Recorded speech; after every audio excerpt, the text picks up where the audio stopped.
diante do qual 3 dos primeiros chifres foram arrancados. E eis que neste chifre havia olhos como os olhos de homem, e uma boca que falava com insolência. Um pequeno chifre surgiu. O que este pequeno chifre faz? Versos 24 e 25. Os 10 chifres correspondem a 10 reis que se levantarão daquele mesmo reino. Os 10 chifres surgem de qual reino, pessoal? Qual é o reino, gente? Qual é o reino? Qual?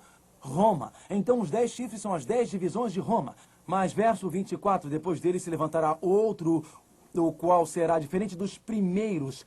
Não importa o que seja, este chifre, ele não é igual aos outros. Os outros 10 chifres são políticos. E ele diz, verso 25, e abaterá a 3 reis e proferirá palavras contra o Altíssimo, magoará os santos do Altíssimo e cuidará em mudar os tempos e a lei. Mas depois se assentará ao tribunal para lhe tirar o domínio. Nos últimos dias da nossa história, um poder chamado de pequeno chifre surgiria. Ela modificaria não as leis humanas, mas a lei de nosso Deus. Recordemos as grandes eras históricas. Primeiro, a Babilônia surgiria de 605 a 539 a.C. Então, Medo-Pérsia surgiria. Ela sucederia a Babilônia, governou de 539 a 331 a.C. Então, a Grécia viria a seguir de 331 a 168 a.C. A história tem seguido esta profecia como um mapa. Deus falou sobre Babilônia. Deus nomeou a Medo-Pérsia. Deus mencionou Ciro, o rei Medo-Persa. Deus descreveu a Grécia e falou sobre Alexandre, o grande governador da Grécia. Deus mencionou os 4 generais da Grécia. Grécia cairia, Roma governaria de 168 a.C. a 351 d.C. E daí o império seria dividido de 351 d.C. a 476, as 10 divisões do Império Romano. E sob a proteção deste pequeno chifre, aconteceria uma traição à verdade. Aconteceria um abandono dos princípios da palavra de Deus. E durante o que nós chamamos de Idade Média, a Idade das Trevas, uma grande igreja baseada na apostasia surgiria e governou de 578 a 1798 d.C., como sabemos. A verdade foi cancelada. E daí, com o entendimento desta era, a verdade renasce antes da vinda de Cristo, no julgamento final de Deus, como veremos em Daniel 7. Homens e mulheres seriam atraídos para a verdade de Deus um pouco antes da vinda do reino de Cristo. Esta é a mais emocionante profecia de toda a Bíblia. Mas conforme estudamos esta profecia neste momento, vejamos o que o apóstolo Paulo disse no livro de Atos. Peguem as suas Bíblias e abram em Atos. Atos capítulo 16. E leiamos algumas coisas que o apóstolo Paulo disse, que nos ajudarão a formar uma perspectiva. Alguma coisa que o apóstolo Paulo disse que nos ajudará a ter um melhor e mais claro entendimento desta profecia.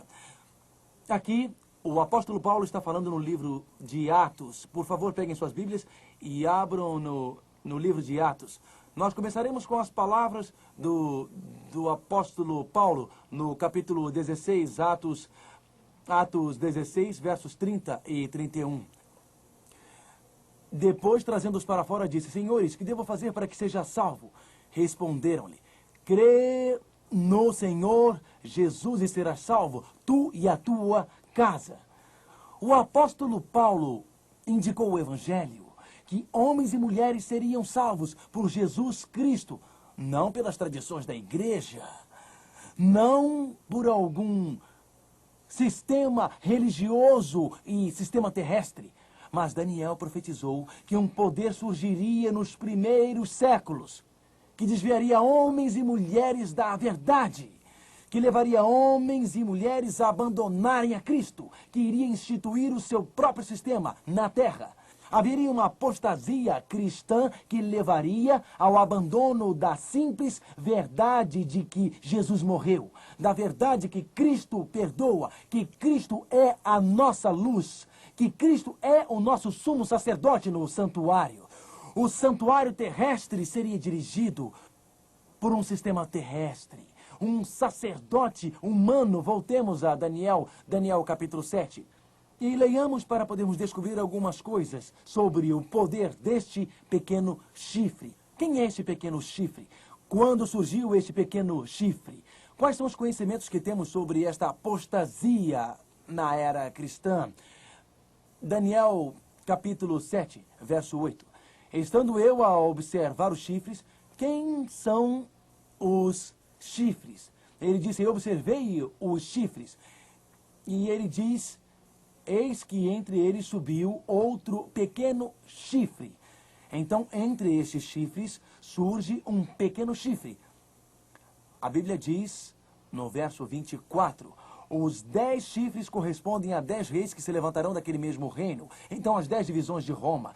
E depois deles se levantará outro, o qual será diferente dos primeiros. Agora, espere um momento. Se este pequeno chifre está surgindo entre os 10 chifres, e isto significa que ele tem que surgir entre a divisão do Império Romano, estão entendendo? Se os 10 chifres representam as 10 divisões de Roma, se este pequeno chifre está surgindo entre os 10, ele tem que surgir onde? Em algum lugar no velho Império Romano ou na Europa. Se ele está surgindo depois dos 10 chifres, porque a Bíblia diz que ele surgiu depois deles, ele tem que surgir em algum lugar depois da derrota do Império Romano. Então seria Babilônia, depois Medo-Pérsia, depois Grécia e Roma. Então Roma seria dividida. E depois da divisão de Roma, na Europa, depois de 476 depois de Cristo, um pequeno e forte chifre surgiria. Ele destruiria 3 chifres, isto é, 3 divisões da divisão de Roma seriam destruídas, porque não aceitariam os ensinamentos deste poder. Diz que ele tem olhos como os olhos de homem.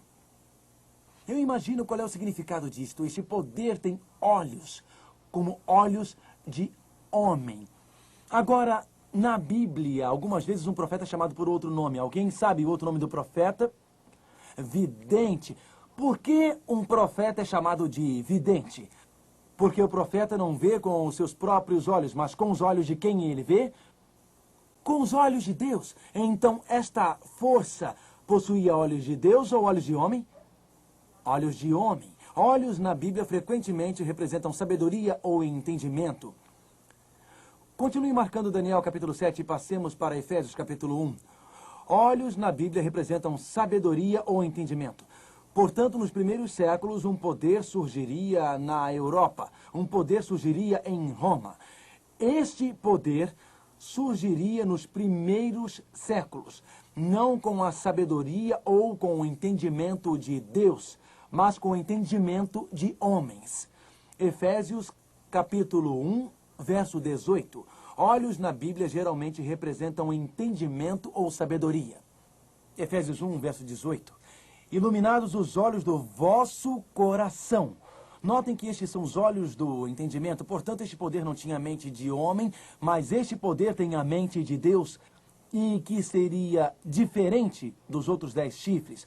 Lembram-se quando lemos o verso 24 de Daniel 7, que diz que dos 10 chifres saídos do Império Romano, aconteceriam 10 divisões. Mas outro pequeno chifre surgiria do Império Romano nos primeiros séculos, e ele seria diverso dos outros primeiros. O que significa diverso significa diferente.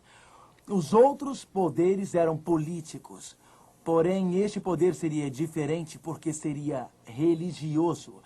Os outros 10 chifres eram todos poderes políticos. Este seria um poder religioso. Por isso, nos primeiros séculos, nós esperamos o surgimento de um poder religioso.